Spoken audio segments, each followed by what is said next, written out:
When you shoot docs, there's always a struggle to get a lot of stuff done in a short amount of time, because you don't have a lot of time with the people that you're shooting and you have like limited resources. It's always a hassle. But there are ways to make it a little bit more efficient.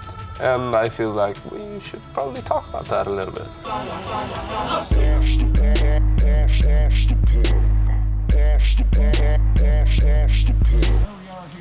I would just like think...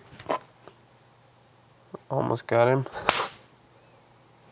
When you actually can change a scene or setting, you feel like there's a pace moving forward all of the time. There's so many mosquitoes.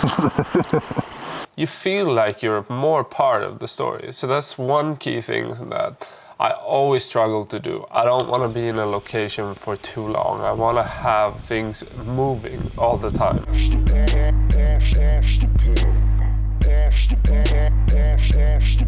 If you can learn how you're gonna edit a thing or set up a shot in a way that makes the most sense, you'll know when you need to move on and not stay in the same situation for too long, or when you need to switch angle, or what type of movement you need to be able to cut it.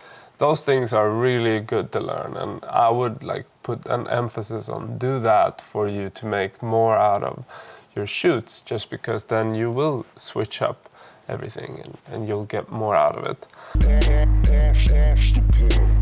We had a list of scenes that we wanted when we went to Kino, but everything was pretty much like turned upside down, and you had to go with the flow and you get something else, and you have to be able to kind of mobilize that in an instance so that you get the most out of your shoots.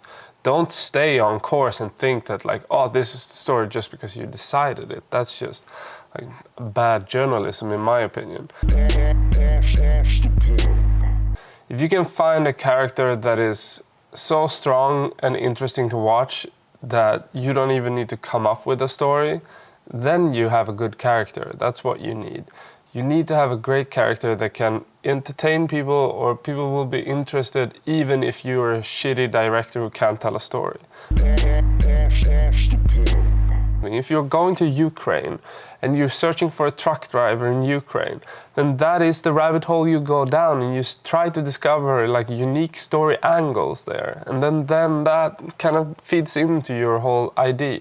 And that's the approach that I always take with any story. I just go down and let the Google rabbit hole take me, and then I try to discover things, and I just have patience with it. But it takes a lot of research and time for you to get that. Next step, when you have that idea, that is pretty much like some skeleton of like what the film could be. That's when you can go out and you can start engaging with local connections.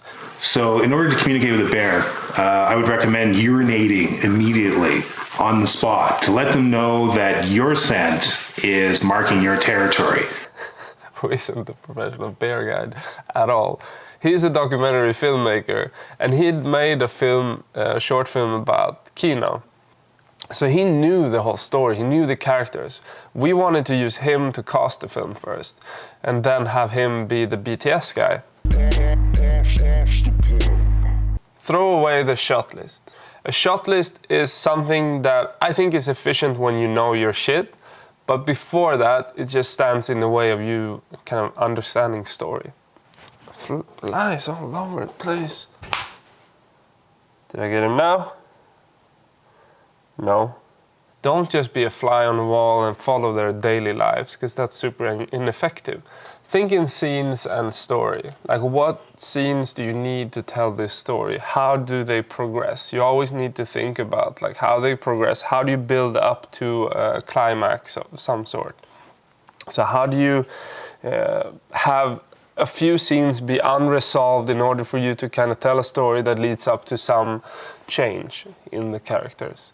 That's where direction comes in when it comes to documentaries. You need to direct the people to create the scenes that you need to tell your story. What makes a great screenwriter is somebody with something to say. Because what difference does it make how technically good you are as a screenwriter if your material is banal and your characters are vapid?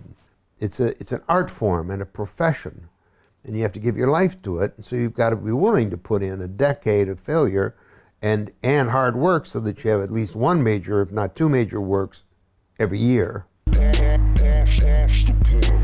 So what do you do to make your documentary shoots more effective?